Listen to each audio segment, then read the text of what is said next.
Vani akshe eslev paroi. Vani akshe eslev paroi. Hashem is telling Moshe Rabbeinu the way it's going to go down. I am going to harden the heart of Parai.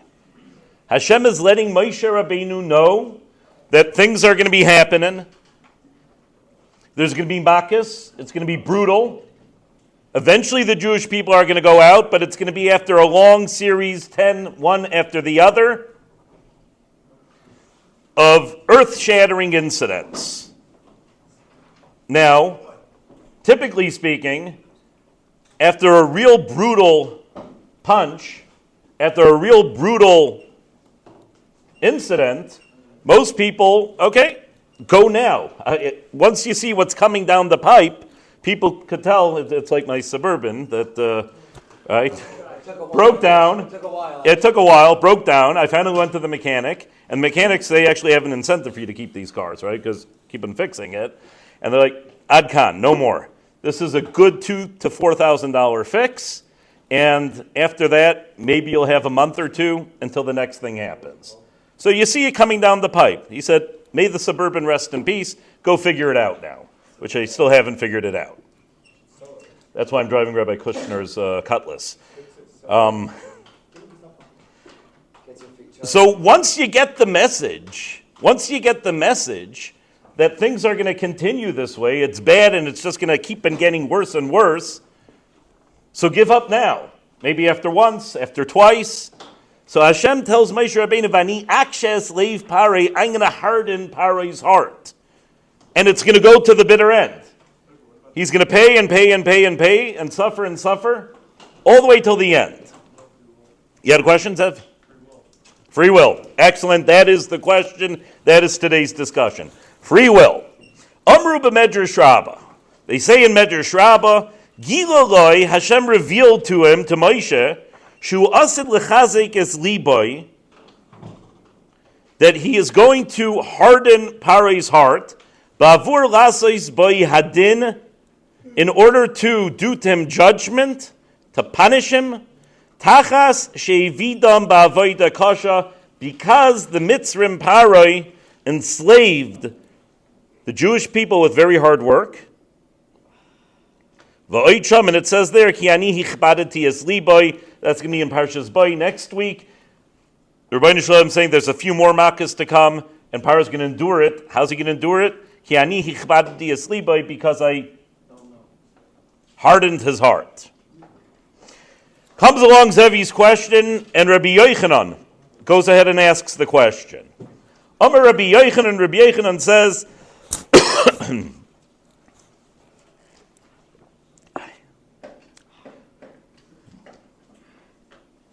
I think this is Shai. I think this is still the one you made me during Shacharis. Yeah. Is it you? Oh, it was Ozzy. Sorry, Ozzy. Yeah, it was yours. Sorry. Ozzy. Okay. Amar Rabbi Yochanan says, it's cold, but it's still good. Amar Rabbi Yochanan says, Mikan pischain peh leminim, from here is an excuse, an opening of the mouth, but an excuse. From here, the minim, the apikarsim, the people that don't believe that the Rebbeinu Shalom created the world and controls it and gave us free will, to choose what we do, and then to be rewarded for the great things we do, and to be punished for the bad things we do. From here is a good excuse to the minim. Loimar, to say, Loi haisa mimenu sheyasa teshuva, Paroi was removed. Paro was taken away from Paroi the ability to return, the ability to change his mind, the ability to do teshuva, to return to Hashem and say, I did something wrong, let me fix it, let me make it right. Zevi, that's your question. What about free will? The Rebbeinu Shalom is going to go ahead and harden the heart of Paroi. What about free will? Right now we're learning a Ramban, but the Rambam in Meir Nevuchim writes, in the first parak, he says, in the history of the world, from its creation until when the Rambam lived, it never existed, and it never will exist again, a case where the Rebbeinu Shalom removes the free will of a person. We are set up, big believers in Yiddishkeit, that we are 100% responsible for absolutely everything we do, for everything we think. We reap the reward and we pay the consequence. In the history of the world, and not only that, but the Rambam writes in Moreh Nevuchim, he writes is that was the biggest miracle. You think about all the Makkos. You think about even before the Makkos, those the babies getting thrown into the Nile River, and all the midrashim that talk about the miraculous things. Then we can talk about Kriyas Yamsuf, the splitting of the Yamsuf, and all the phenomenal things that happened there. The Rambam says the biggest bend to nature, the biggest change in the entire episode from going down to Mitzrayim till going back into Eretz Yisrael, the biggest change of nature was not the splitting of the Yamsuf, not all of a sudden the sudden death of the firstborns, the Bechorim in Mitzrayim, switching up one of the world's biggest, is it the biggest, or it's one of the top three, biggest rivers into blood. The Nile River? Yeah, the Amazon, the Nile, and the Mississippi. I'm not sure which, yeah, is that it? Yeah, okay. I know those are the three, so I grew up on one of them, but I've never seen the other two. You know, not the Cuyahoga. No, that might be the world's dirtiest river. But the biggest change in history, in nature, the biggest altering of nature, you know, you think about it, it's like phenomenal, right? Imagine staying by Har Sinai or by Kriyas Yamsuf and seeing what happened there. It would be awesome. Rambam says the biggest change in nature that happened throughout this entire episode, Shibud Mitzrayim, Yetzias Mitzrayim, Kabbalah Satira, everything was Parei taking, the Rebbeinu Shalom taking away the free will from Parei. So says Rabbi Yechanan, Zevi's question, that it seems to be over here that we have an opening, we have an excuse for people that don't believe in Schar V'Einish, and punishment and reward and punishment, that you see over here, Parei didn't have free will. Ramban is going to offer two answers, and could somebody let me know when it gets like to 42, because that's when we're going to end. Amar Rabbi Shimon ben Lakish, or Rish Lakish, says, Yisasem PM Shalminim, let their mouths close. What we say in more unrefined quarters, let the minim shut up. Let that Bikarsim be quiet. Ella im leleitzim hu yalitz. If we're dealing with clowns, if we're dealing with people that want to machavek everything, make fun of everything, and reduce everything to silliness, to push something away, so then they'll always find what to laugh about. But what really happened over here? Masra Baipam Rishona Vishnia Vishlishis. The Rebbeinu Shalom had Moshe Rabbeinu warn Parei first time, again the second time, again the third time. Ve'enei chayzer boy, and Parei didn't retract. He didn't stop. He didn't say, you know what? Rebbeinu Shalom's in charge. These are his special people. Go. He didn't retract. V'hu noyel boy delas minat tshuva, and then the Rebbeinu Shalom locked the door, locked the ability to do teshuvah.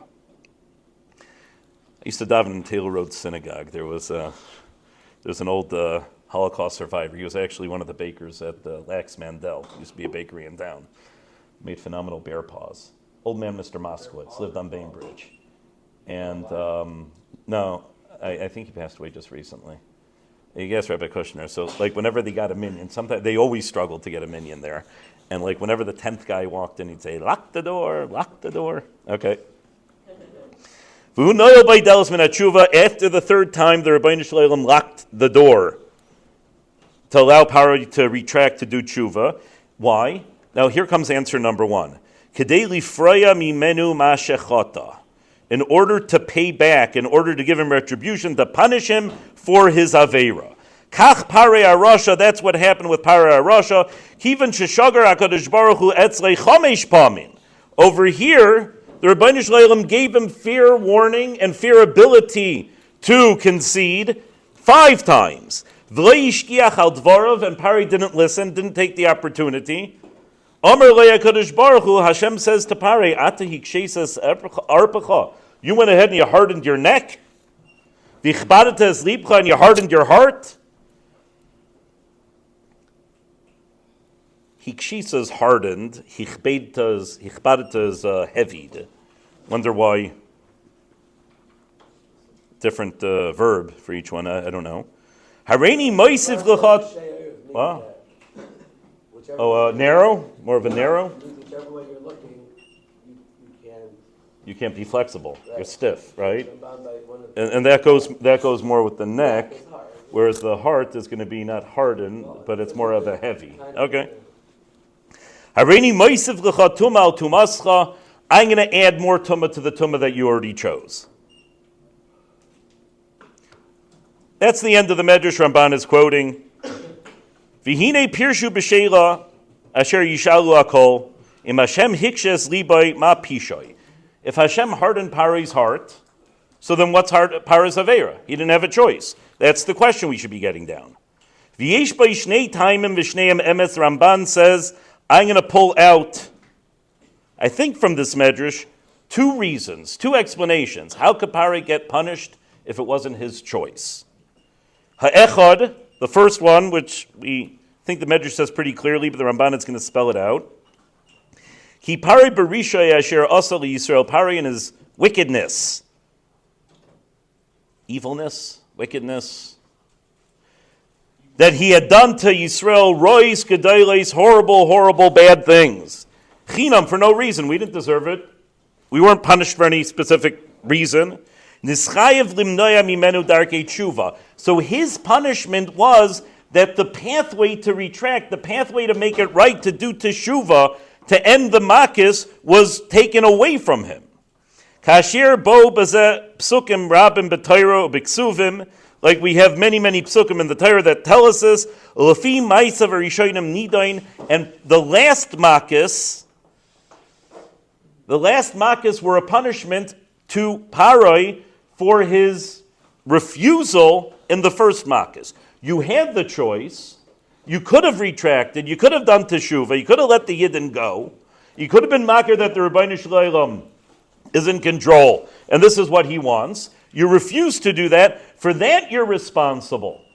And the punishment for that is going to be, I'm going to harden your heart, and you're going to get another 3. So the question would be, is how could the Rebbeinu Shalom punish somebody for something that he didn't have the ability to choose, right? What happened to free will? The answer is the last ones, Paro wasn't getting punished in the last makis for his current refusal, because his current refusal wasn't his refusal. The Rebbeinu Shalom took away the ability. Paro's getting punished in the last makis for his refusal the first 5. The first 5. So the last makis were a punishment for when Paro was in control of himself. Question?